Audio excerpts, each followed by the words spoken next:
Myanmar is already feeling the effects of climate change. In recent years, the monsoon has been up to 40 days shorter than average. And while the country's interior is facing droughts, the coastline is getting battered by storms that are more frequent and more ferocious than ever before. And no one feels these pressures more than the rural smallholder farmers. They make up the backbone of the country's food system and its rural economy. I'm Russell Beard in Myanmar, where a social enterprise is helping farmers not only survive, but thrive. Myanmar is going through a period of major political, economic and social reform. Practically isolated from the global market for 50 years, its economy is still largely dependent on agriculture, which makes up nearly half of their total GDP. Most of these farmers are smallholders who struggle to grow crops using ancient and time-consuming techniques. Myanmar-based non-profit Proximity Designs was set up to help them. Great, how are you doing? Yeah, I'm Russell. They started with low-tech irrigation solutions, and their star performer is the pedal-powered treadle pump. This pump is red rhino. And someone that actually stands on here, Stand on here and right. operate. And that's where the tread of treadle comes. So it's like a combination of treading and pedal. Yeah. Is that right? Yeah. Farmers often spend around 6 hours a day in the dry season filling buckets from a well and manually watering crops.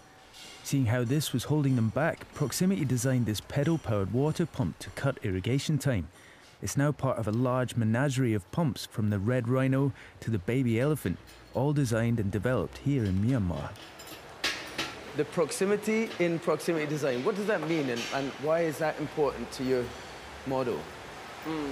We are very close to our customer with our deep empathy. Okay. Yeah, this is our meaning behind. Thanks to a network of data-gathering agents, Proximity have clocked up thousands of hours of field research. They have an intimate understanding of the problems that Myanmar smallholders are facing.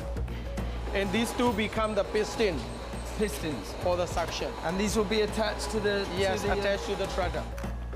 They're constantly refining their range to create products that farmers who earn as little as $2 a day are willing and able to pay for. We're trying to source almost all our components from the local, and especially those industrial zones close to our factory to make it affordable.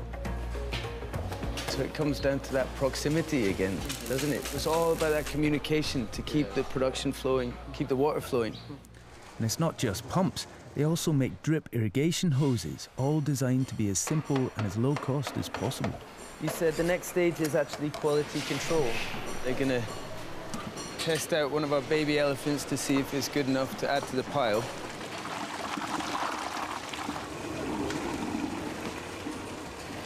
It's much lighter. I thought you'd be really having to work at the pedals, but actually it's very, very light. And it's a lot easier than carrying up to 3 tons of water a day to irrigate just a small farm. But making this stuff is just the beginning.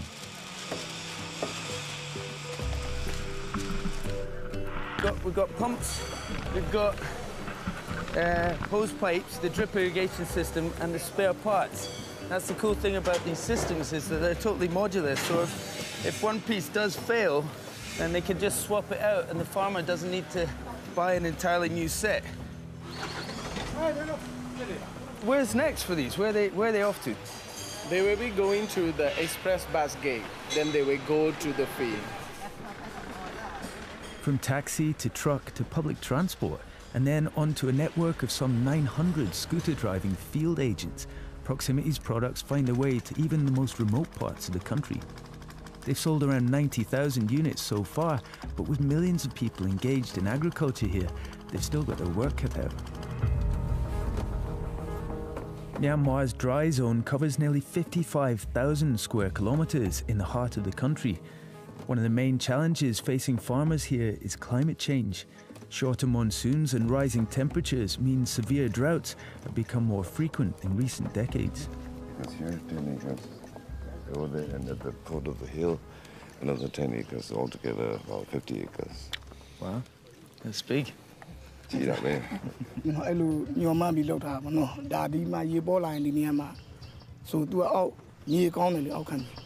when the water is here, He thinks everything will be all right.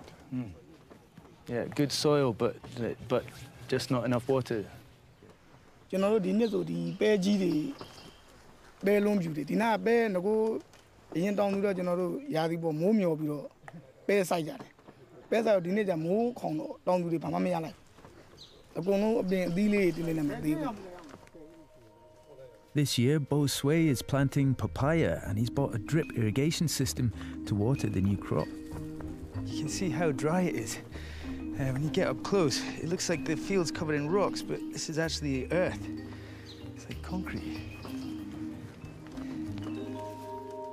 By using drip irrigation straws, farmers use 70% less water, reducing pressure on groundwater supplies while increasing yield.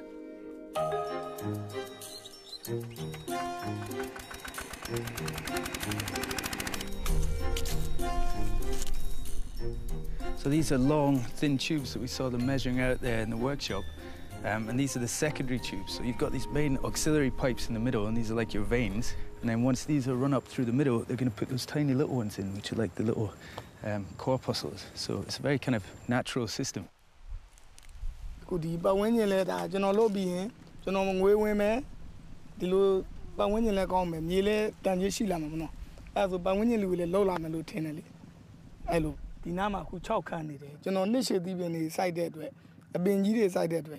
Dinama now the you know, Nani, the option melodio man. The show of you behind the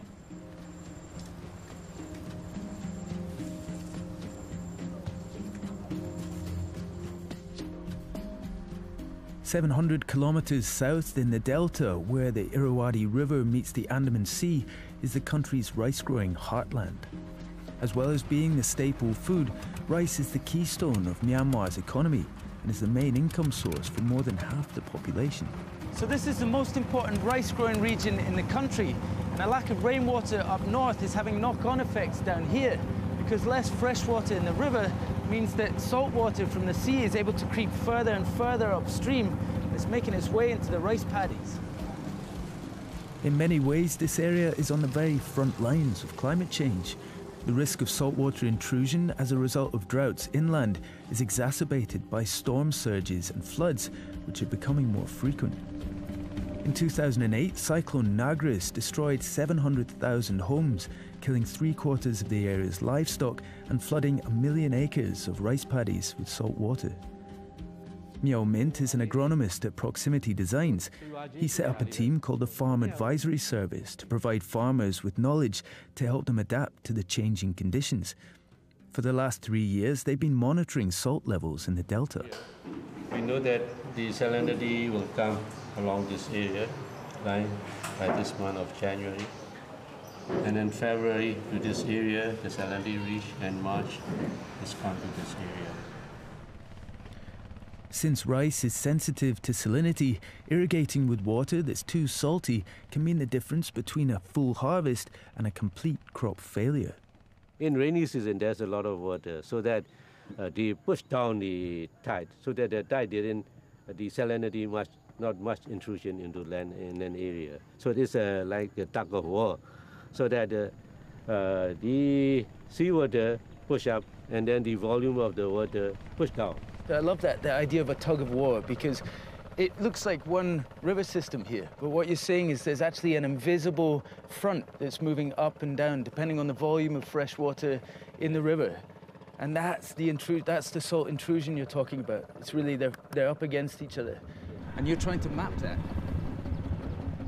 Although saltwater intrusion has always varied with the seasons, Miao Mint suspects it's now encroaching further into the delta for longer periods of time. So up to 2 is okay, 3 is borderline, but 4... Above the 4.5. Above 4.5, that's the cutoff. As we go further downriver towards the sea, the salt concentration keeps going up.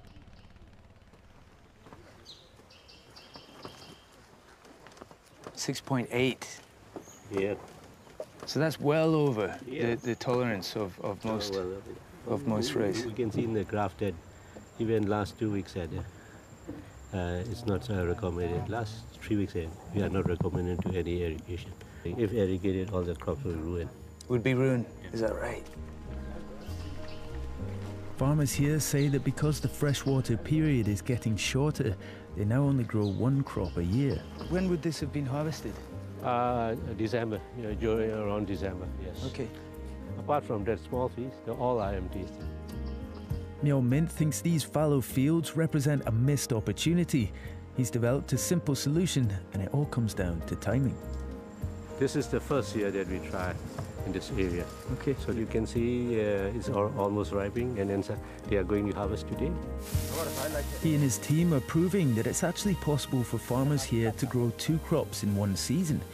If farmers plant a first crop earlier in the year and then use a faster growing variety of rice for the second crop, they can squeeze both in before the water salinity gets too high. First crop is June to October. After that, they don't grow anymore. Now we try to put another crop. But the key is not just when to plant, but when to irrigate. High tides bring too much seawater, and the high salt content would kill crops. So it's actually when the tide is lowest that the water is safest to use. It's deceptively simple, but it's taken a lot of effort to get here. And it's this simplicity that's helped the technique take root. It's very happy right now. Yeah.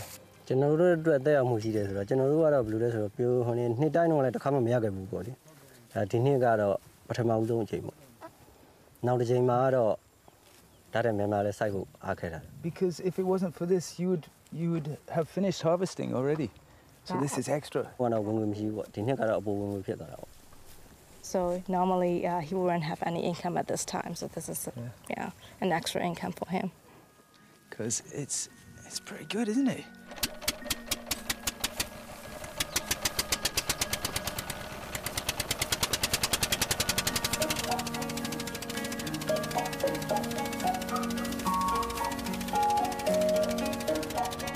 All of the other fields that you see at the horizon are all brown. They've already long cropped their rice, and they're just going to be fallow for the rest of the season. But yeah, this is a bonus.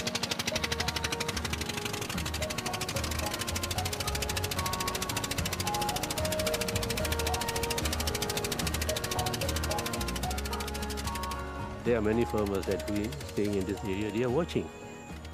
And then next year, it will be more farmers will grow whatever crop.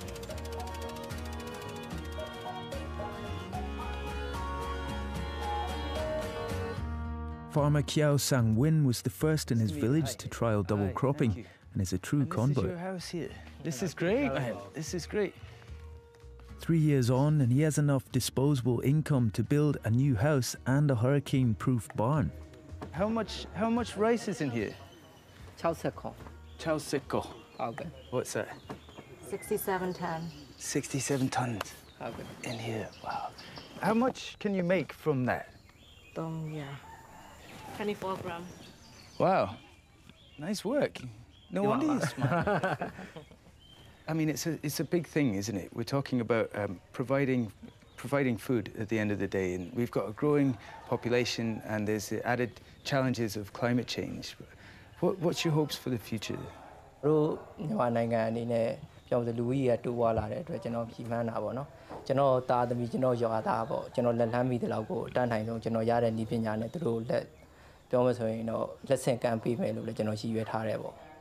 When Kiao Sang-win's neighbours saw his barn full of rice, the benefits were clear. Several farmers followed suit, and now this year the whole village is double cropping. 400 acres, all bonus crop.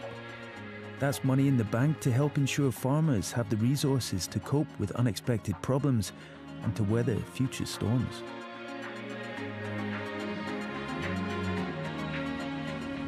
Myo Mint and his team can't stop the climate changing. Eventually, a combination of saltwater intrusion, rising sea levels, floods and droughts may make it near impossible to grow crops in some parts of the country. But by designing ways for farmers to adapt, the proximity team hope to help them stay one step ahead in a changing world.